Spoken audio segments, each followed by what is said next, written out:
All right, guys, welcome to another episode of the show. Today we have Hayden Wadsworth, who is the co-founder and CEO of HydroJug, a drinkware product company with a focus on helping people live an active lifestyle. So with that, welcome in. Yeah, thanks for having me. I'm excited to be here and talk more about the story. Yeah, love it, man. Well, first thing I asked my guests is to talk a little bit about your upbringing. We talked about it outside, but I'd love to hear a little bit about any influences during childhood, teenage years that help mold you into who you are today. Yeah, I think there have definitely been multiple experiences that have helped shape me into who I am today. But I mean, I would start where most people do, is like with your parents, right? And I'm just incredibly lucky to be in the family I was, and where I grew up, I think, was also a big key of it. Both of my parents, so my father was a firefighter, and then he also had a landscaping business on the side. So as soon as I could, and I come from a family of 3 boys, so as soon as I could help doing landscaping, I was there, right? So summers we spent doing landscaping, and then my mother had several Subway franchises. So during the summer we would do landscaping, and in the winter we would do Subway. And I think when I reflect back on it, the thing that was really ingrained into my character and like who I am was like, if you're going to spend time doing something, like do it right, like the first time. So my mother at the Subways, like it had to have been the cleanest Subway franchises in Northern Utah. Like we would clean the tops of the fans. You know what I mean? Yeah. Like who's looking on the tops of the fans? Like this is crazy, but we were cleaning them. And it was just things like that. And then like with my dad doing sprinklers, we would install a sprinkler head, and it was really important to like pack the dirt around the sprinkler head because for it to stay like upright. Sure. Because if it's tilted just the least bit, like the spray is going to be off. And most people aren't going to pay like that close attention to detail, but it was like every single head had to be like perfect. And I didn't realize it at the time, but now that I'm older and you kind of reflect on it, you're like, hey, it's those types of things that really shape you into who you are.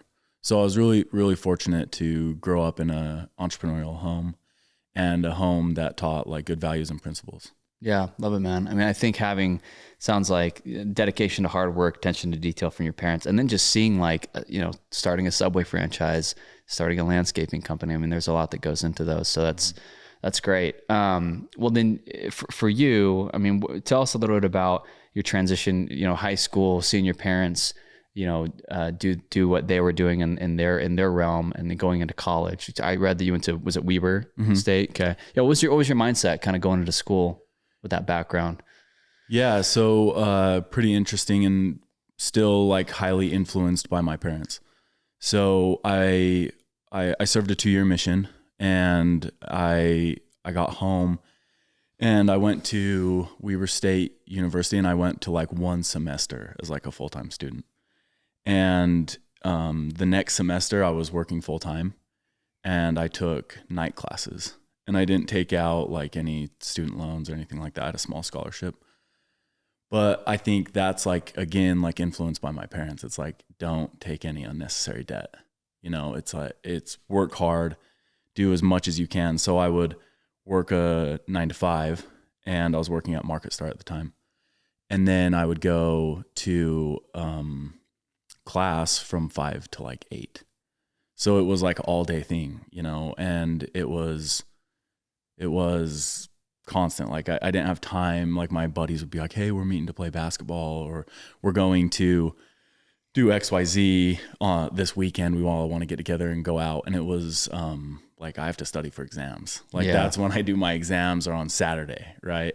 Right. So it was learning a lot about like, I think this is a really important principle. It's like sacrifice today is going to lead to like a better tomorrow. The longer we can delay gratification, usually the better result we have in the future. And that was something, again, that I saw growing up. And as soon as like, I feel like I was a little more mature, it just started like coming out, right? Like it was like, I don't want to just be a full-time student that has like time to do intramurals and all these extra things. Like I want to get started now.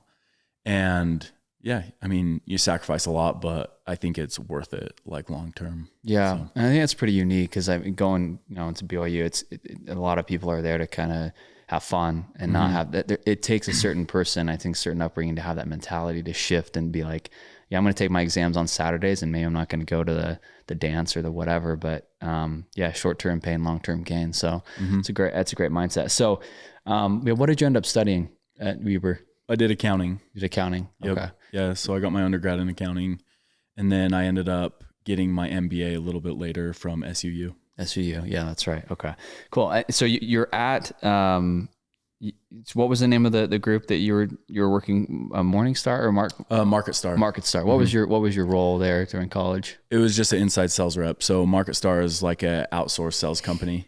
Okay. And a lot of people in the Ogden area, like that's kind of one of the places to go work, and it's like a good entry level, like you get good experience. Because I was thinking about it, like I would go into interviews. So after Market Star, I went and worked at Hill Air Force Base. And when I interviewed, I was thinking about the people I was interviewing against, and it was probably like, hey, like I've worked in group projects. I have a 4.0, like these things, right? And I went in and I was like, hey, I've been working for 3 years. Like I know how to design like sales flows. I know how to manage people. Like I had a resume. So that really helped me too when I went and tried to get a job, and kind of gave me a leg up on people that I was like interviewing against. So it was a good experience for me, like to be able to go and learn and get real life experience. Even more than like an internship, because I had like 3 years. Yeah. So Market Star was really good for me, like kind of like a foundational like sales role. And yeah, it makes sense. I do feel like those who can work full time or have really legitimate internships during college have such a leg up versus those who are not doing those things or being persistent about them. So you study accounting. You're doing that. You're doing an inside sales role. So coming out of school, when you start applying for jobs, like what was your goal? Like, where did you want to go work in sales? Were you wanting to do something else? Had you thought about anything entrepreneurial at that point? Yeah, it's interesting, and I think there's a lot of people that can relate to this. Hopefully, there's listeners that this will bring like some peace to. Is like there's just a lot of uncertainty. Like you never know exactly what you want to do, especially just because we're so inexperienced at that time in our life. But my mindset was always make decisions that are going to keep like doors open. I didn't necessarily like accounting. I don't necessarily love like spreadsheets and numbers, but that was a degree that I felt was like specialized enough that I could go, I could have like a pretty broad spectrum of career opportunities. So I was keeping doors open. And it was the same thing with my MBA. Like I didn't need to necessarily go get an MBA, but it was like, hey, I'm just trying to always keep as many doors open as I can. So yeah, to answer your question, I didn't really know like exactly what I wanted to do. I knew that I wanted to have a job that had good career potential, good benefits, but also allowed me to do something on the side. So it's not going to be like a 60 to 80 hour a week job where I'm not going to have any time but for that specific job. So I was looking for something that would provide me with enough balance that I could kind of keep my same schedule that I was having through my undergrad, where I would go to work and then from like 4 to 10 p.m. I could work on like a side hustle. Got it. So was that role ultimately with the Air Force as a contract specialist? Mm-hmm.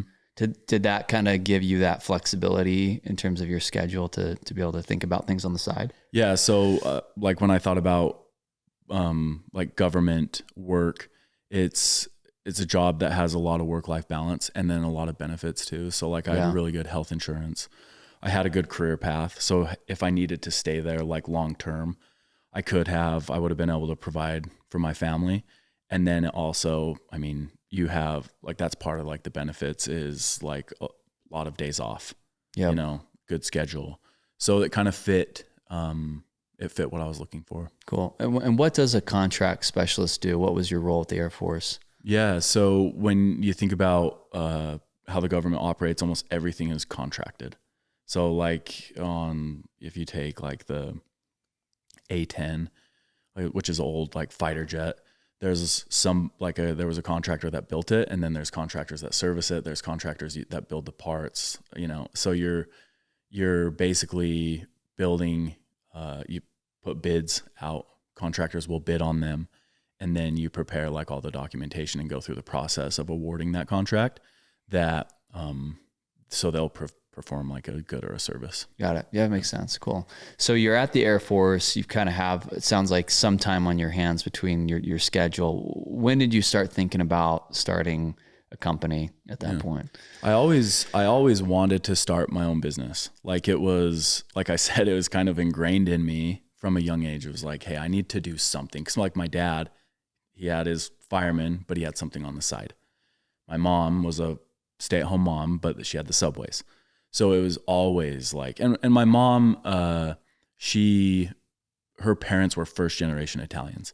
So it was like, they had a farm, they had a butcher shop, they had a lot of kids, and they all worked like for the family business. So like that stuff was just in the culture of our family. And so I always knew I wanted to start and own my own business, and it was just timing. I don't know why, but it feels like there's like a natural order of things. Like in my mind, it was like, okay, I need to like buy a home before I start a business. Like that's the first like financial investment I need to make. I can't be making this risky investment into my business before I have a home. I don't think it has to be that way, but that's just kind of how I thought of it. So I got married, we owned a home and had our first child, and I had a 6-month gap between my undergrad and my graduate. And like I said, I'd been thinking about like different opportunities, like where we could enter. And I had the idea for HydroJug, and I talked to my brother about it, and I was like, this seems good enough. Like, let's jump in. And that's when I started. It was kind of in that 6-month gap. Got it. Okay. So yeah, why like hydration? I mean, drinkware, it's a pretty specific, type of product to design and make. So what was it about that industry that interested you?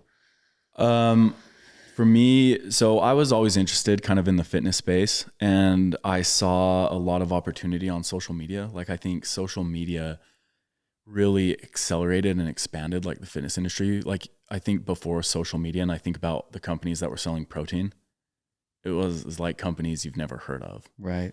And then social media happened, and now there's 1 million companies selling protein.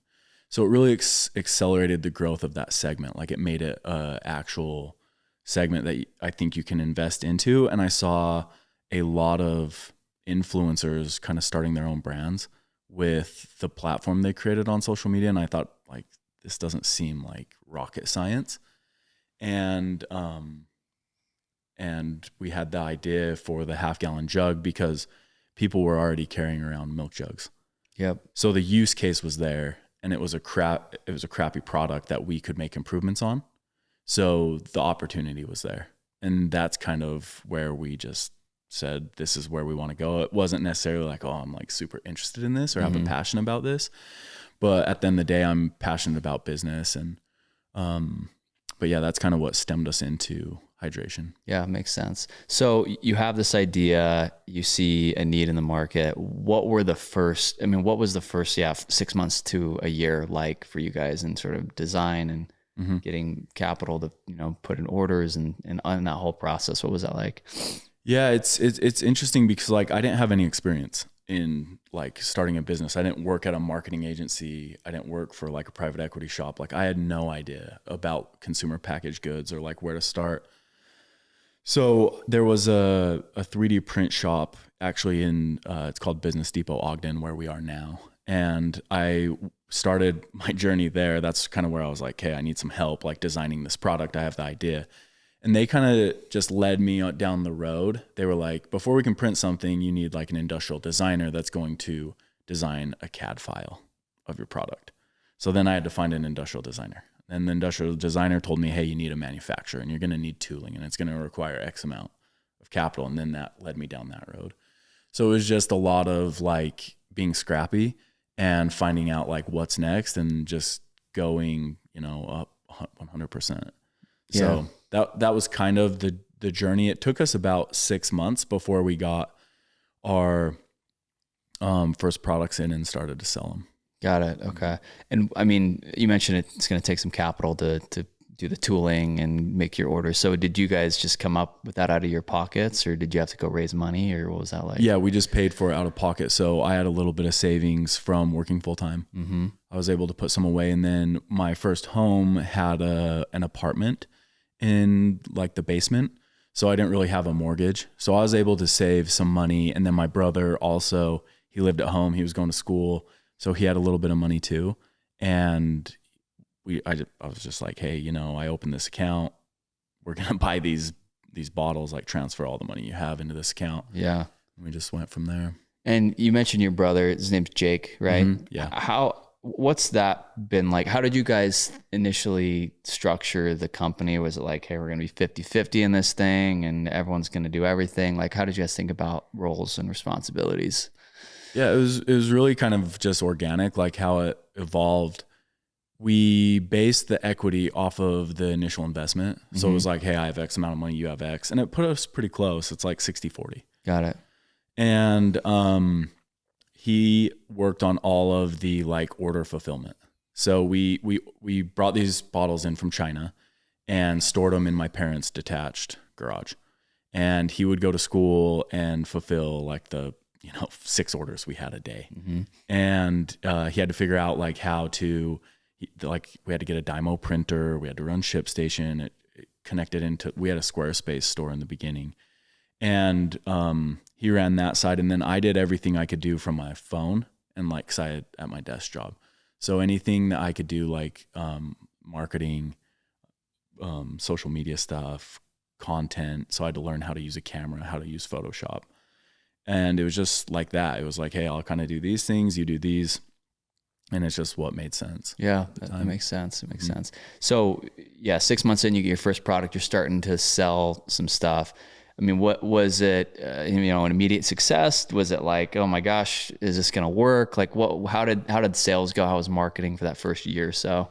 Yeah, it's funny. I remember the night that I turned the site on, and you're like, you have like drum rolls going. You're like, here I go.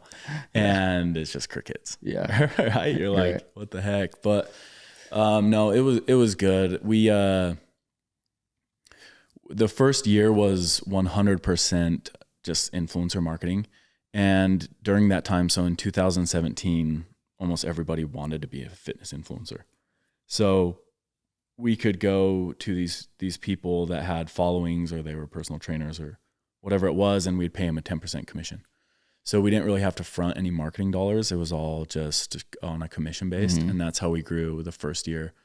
And then one of my friends from elementary school, his name's Chris, he worked for Pinterest he learned like digital media. And again, this is pretty early days. Like some people are going to be like, whoa, no, like I started in 2014, Mm-hmm. But 2017 was still pretty early days, like digital media. And so he learned that Pinterest, and he really liked the product. He used our product and he was like, hey, I think I could run ads for you guys. And so our second year we started running ads, and that's really what helped grow the business. Like that's when I started thinking like, hey, this could really be something. The first year it was like, this will be a nice side hustle. Kind of like what my parents had. Sure. Like I can work, and then I can have a side hustle that's going to pay like for extras. And, but then it started to take off when we started doing digital media. Got it. So that first year was just commission. You guys weren't out of pocket. You weren't paying for ads per se. It was just like, hey, we'll partner with these guys, get a commission. Then you kind of you turned the gas on a little bit and started paying for ads. I mean, I think that's always a little bit of a question for business owners and people who need to bring more revenue, is like, do I spend the dollar to try to bring in the dollar, right? Like you got to put up money on advertising and marketing. I mean, what's been your thought process there? Did you guys hesitate at all? They're like, oh man, this is a lot of money to run ads. Like we don't really have that many sales. Mm-hmm. Chicken before the egg. Mm-hmm. But like, I don't know what your thoughts are on that. Yeah, it's super scary. So we watched it like a hawk. So I remember that was like the only notification I had that came onto my Apple Watch was like my Squarespace. Well, I think we had moved to Shopify by that time, because I needed to know sales. So as sales came in, I would get notifications. So I knew like we were spending X, and I knew about how many orders we had to have a day. But the interesting thing, especially with physical product, is when you have growth, most of your money is going to go back into buying more product. Mm-hmm. So even when you have more sales, like it's a great thing, but you're also, instead of selling a jug and buying one jug, you're selling a jug and you're buying 4. Yeah. And that's very applicable when you start to spend more on advertising. So there's a balance there as well. Mm-hmm. As far as how am I going to bring in more? Yeah, makes sense. So was it 2016 then that you guys kind of officially started? That's when we that's when we formed the business. We started, like, our first sale was January 2017. 2017. Okay. I'm curious, when did you guys hire your first employee? Because I assume for the first year or two, you're just doing everything, fulfillment, mm-hmm. putting stickers on labels, and I don't know, whatever you're doing, right? But yeah, when did you decide it was right to like hire someone to help with some of the stuff? Yeah, and I think this is really important. This is an important piece to entrepreneurship for me, is I worked full time and did HydroJug for the first 3 years. Like, we didn't take any money. We didn't want to put any additional strain on the business. We wanted to be able to invest everything. And I didn't jump until I was like, okay, I think this can replace my salary that I'm getting on base. And so when, like, a lot of times in the startup world, we go to like raising money, being able to hire all these people, spend all these marketing dollars. And I think it creates poor habits, because we don't have to worry as much about like cash flow. We don't build like those good business habits. And that's probably coming from like my accounting side, mm-hmm. right? Being really conservative. So now that we have that context, like, I didn't hire anyone full-time. Like Chris was a contractor for like a really long time, and he was doing well, like on ads, but it was like very slow. I can't remember. He was one of our first hires. The first hire may have been in the warehouse. No, it would have been Chris. So we hired Chris very first, and he went full time like before I went full time. Mm. So yeah, got it. So yeah, being really conservative about it, and so you start having some sales. I mean, you mentioned you kind of had that moment where like, this could be something that I want to do. How did you ultimately transition? How did you know it was the right time to quit your job at the Air Force and go in, and how did the next couple of years go from there? Yeah, you get to this point where you feel like you're failing in all areas of your life because you're not dedicating enough time to the important thing. And so I couldn't do my job on base well, and that was kind of bugging me, and I couldn't do HydroJug really well. And then I couldn't be like a husband and a father very well. So, and financially it made sense, where I was just like, hey, like, I can't do this anymore. Like, I need to go all in HydroJug. And by that time we were leasing like an office space and a warehouse space. It was connected. It was super small, cheap, like kind of in the ghetto of Ogden, but those are the good times. So I think that's like when it made sense for me. So it made sense financially for the business and for myself and my family. And there was enough to do at HydroJug. Like, we were at the volume and scale where it was like, yeah, like, I need to be here like full time. And if I am full time, like, there's going to be incrementality on my time invested. Yeah, it makes sense. Was your brother also able to come on full time about that time, or was that later? Yeah, he transitioned. He was full time before me as well. Okay. So him and Chris they would go into the office. I would show up around 3:30 or 4, mm-hmm. and then work till 8 because I needed to get home for my kids for bedtime and stuff and support my wife. But yeah, they were full time before me. And then my youngest brother got home off his mission, and he immediately came and worked for us too, helping out like in the warehouse, doing customer support, stuff like that. So it was really us 4 in that initial like office space. Oh, that's great. And what year was that you were able to go full time? It would have been like 2020, 2019. Okay. So you 3+ years now full time in the business. Yep.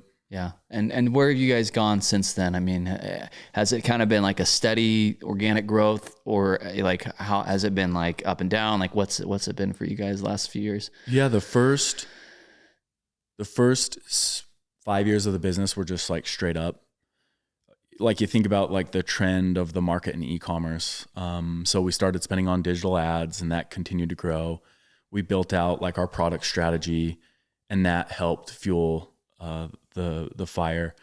And then COVID happened. Mm-hmm. Online shopping boomed. We all saw what happened with Peloton. Mm-hmm. Everyone was into fitness. Everyone had time to Right. like take care of themselves. So it just absolutely skyrocketed. Yeah. And then 2022 and 23 have kind of been coming off of that like craziness, and it's a little more like normalized. It would still be growth. Like I hear a lot of people in the industry say this would have been like 2020 without the pandemic. Mm-hmm. Like had we just had like normal growth. Yep. So yeah, it's been a lot of like growing pains and like learning lessons, especially just because all of us are pretty inexperienced in what we're doing. But it's been a lot of growth and a lot of fun. Yeah, that's great. Do you guys, I mean, it sounds like you haven't ever raised money. I mean, do you ever foresee that being something that you'd want to do for HydroJug, bring in capital or private equity or anything like that to expand? Yeah, 100%. I think you just need to be really thoughtful in how you do it, and what your goals are.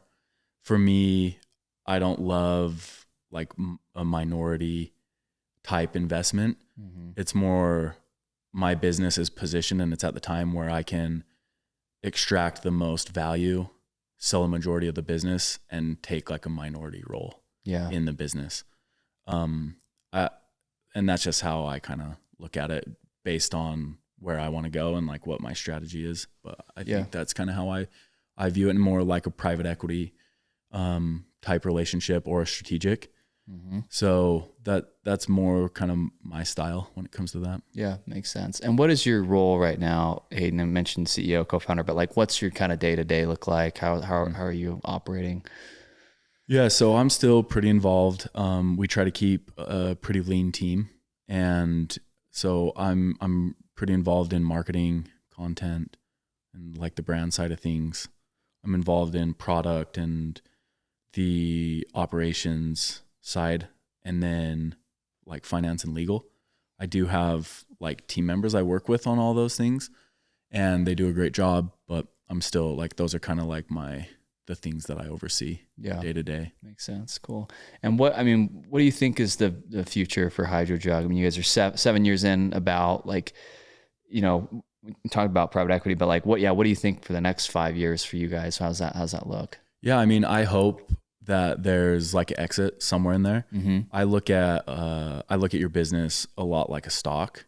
So the stock market is really big on speculation and like how the economy is doing.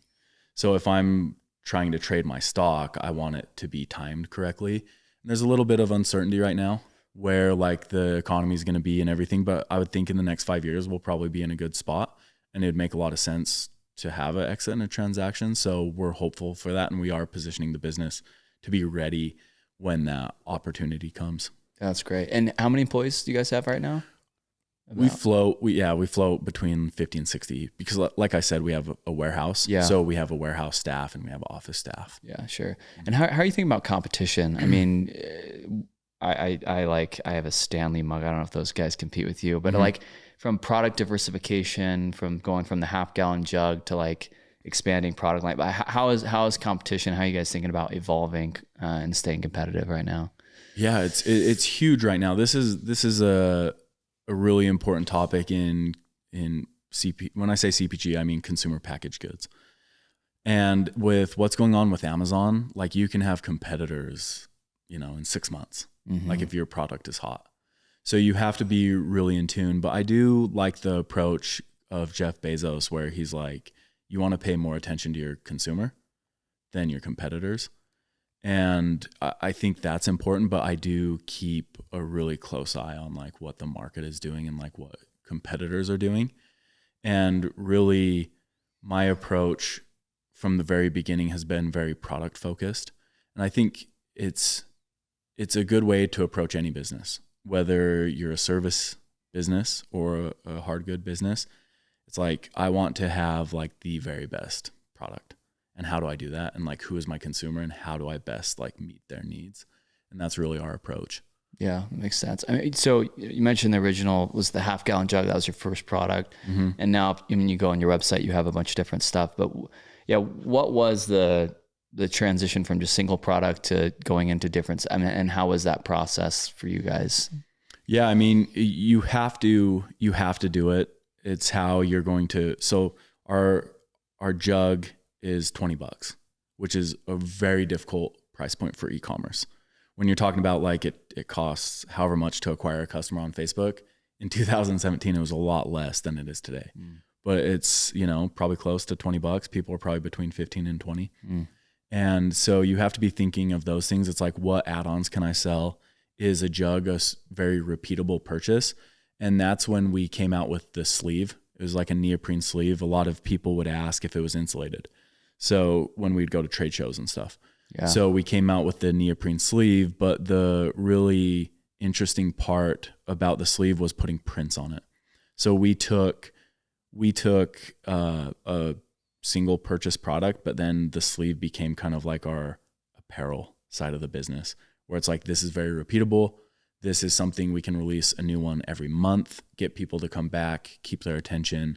And it can be like a collectible. It can be limited edition, things like that. And people can justify owning more than one. Right. So that was a really important piece of the business. Yeah, it makes sense.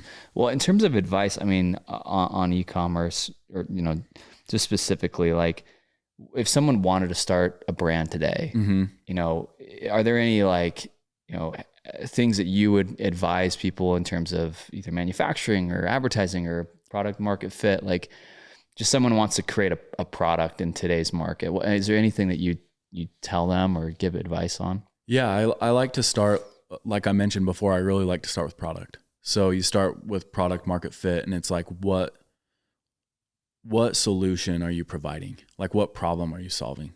Because it has to be a good one. And then I move into marketing, and that's when you really look at your main e-commerce KPIs, like customer acquisition cost, average order value, returning customer rate, customer lifetime value, and how does this product work with those? My product, I didn't think of those things because I didn't know. And our product doesn't make a ton of sense because it's so big. It costs a lot to ship. It costs a lot to store. It's not an expensive product. So there was a lot of things wrong with it, but it also gave us like a foot in because our competition wasn't like super willing to do it because of those things. Yeah, that makes sense. It's great advice. In terms of on the personal side, so you have your own business now. How are you thinking about investing? Like outside of HydroJug, and maybe you're not doing much, but like when you think about, hey, I've got my business. What are you thinking about investing outside of HydroJug, or if everything's just in HydroJug right now? Maybe that's the name of the game. Yeah, I think the hard goods business, and like when you're purchasing inventory, it just like sucks up all of your capital. Yeah. So it's really difficult to be able to take something out of it and invest outside. I do, like I'm super interested. I would say like if I did have exit, I would probably lean into real estate. But yeah, almost everything is tied up in HydroJug. Yeah, makes sense. Yeah. And in terms of money, I mean, what's been your thought process on money? I mean, you mentioned early on, having some stability, having a path with your career at the Air Force, and then taking the risk, obviously, with HydroJug. But like, what is your mindset on wealth and achieving wealth? Yeah, I really like Warren Buffett and like Charlie Munger, right? Yeah. They keep it so simple. They keep it so simple, and they keep it very conservative and very long-term focused. And that's how I like to approach it. It makes me feel a lot more comfortable. But like I was kind of talking about like COVID years and growth and stuff, it pushed us to be super aggressive. So I think there's a good balance of being like appropriately aggressive, because you don't want to forego opportunities. And I don't think people like Warren Buffett and Charlie Munger do, even though they are conservative. So I think there's like a fine balance there. And that's really how I look at it. A big thing for me that I've learned over the last 7 years is, and this is kind of the theme of your podcast, right? It's how you're inspiring people to be extraordinary. And I think there's a lot of, like, when we talk about success or like being extraordinary, a lot of times it's easy to tie those things to superficial results, when really like what we're trying to achieve is like ourselves, like self-mastery, becoming great. Like I really like to look at Elon Musk, like Kobe Bryant, Tom Brady, all those guys, like they've achieved greatness or anything they need in their like field, but they continue to do it. And it's like, why? Like, why isn't Elon Musk like on a boat like Jeff Bezos? Mm-hmm. Why was Kobe Bryant still like going after like more titles? And it's because it's way bigger than money. It's way bigger than the big house. It's way like, it's not about that. It's about like personal growth and the journey. And that was a really important like realization for me. And it's kind of the same thing with like Warren Buffett, you know, it's like, he's not super flashy. It's not about, I don't think it's not really about the money. It's about like who they're becoming or who they are today. Yeah. So That's so good, man. I love that. And you mentioned Elon Musk, and to your point, it's like that guy could have said, I'm done 100 times over with all that he's done in his life. And I think that's why, I think that's a differentiator between someone like Elon Musk and someone who's just in it for like, I just want to work for 5 years and then be done, you know? And so it's like, it's a mentality shift. So, and speaking of like things that you do, I mean, are there any, I know you're into fitness, but are there any like habits or rituals or patterns in your life that you've tried to establish to help, you know, in your business or your personal life?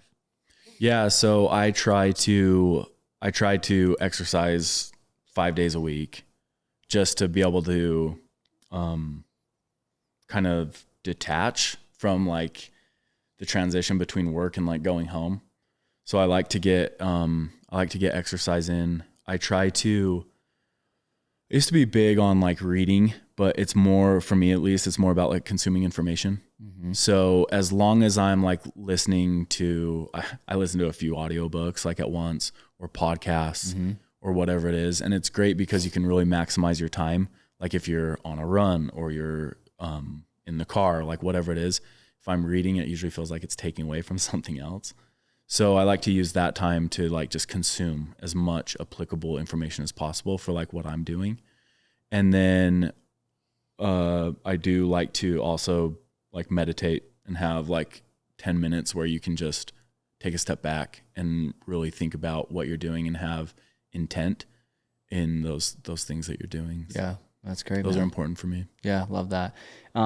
We talked about advice specific to, you know, consumer products and e-commerce, but for an entrepreneur, for somebody looking to take that risk, I mean, is there anything else you'd add to what we've talked about in terms of somebody just trying to get something off the ground and get it going? Yeah, for me, like if I could go back, the one thing I would do different is kind of what you mentioned to me, what you did, is if I knew I wanted to get into real estate, or if I knew I wanted to get into finance, I think it's good to go and get applicable experience and learn from people.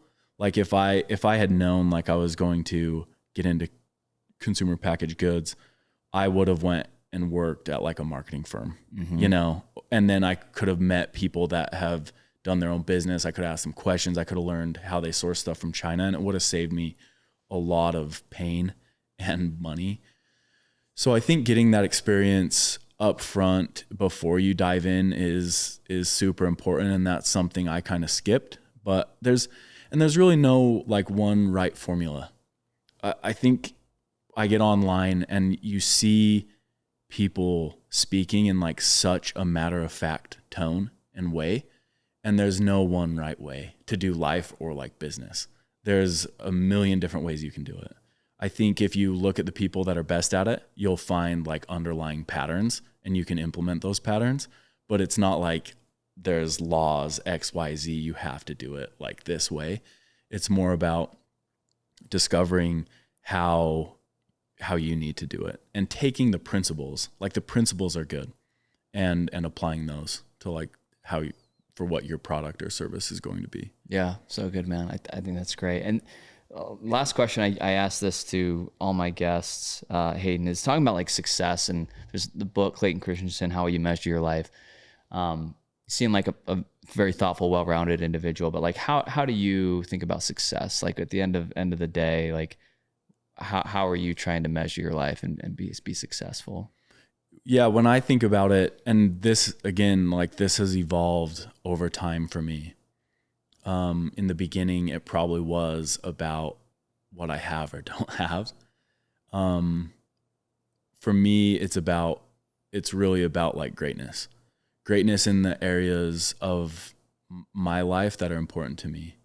So I'm a big believer in kind of like seasons of my life. I don't really believe in like the whole balance thing, because we're never truly balanced. We will never be balanced. And we like to think about balance in the micro, where it's like, today I have to exercise, I have to work, and then I have to spend time with my family.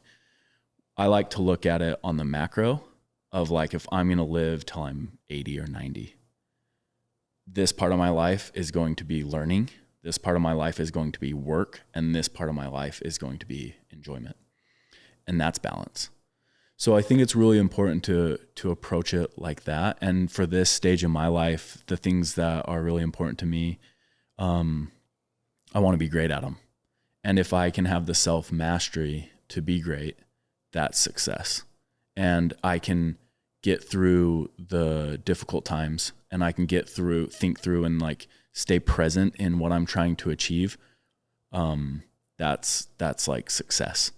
And I think that overall, if you have a way that you can stay in it for the long term, you don't quit, you don't give up, like you'll get there, and you'll realize like this whole time, like this was the point, right? So yeah, I love it, man. And I love what you said about times and seasons, because I think people try to have the perfect regimen, and you know, when you're building a business, when you're getting something off the ground, it's, you know, that kind of has to be a big focus without sacrificing obviously the critical things. But I love it, man. Well, really no better way to end, Hayden. I really appreciate you sharing your story and telling us a bit more about HydroJug. And for those listening, go check out HydroJug. It's an awesome product. And again, thanks for taking the time, man. Yeah, thanks for having me.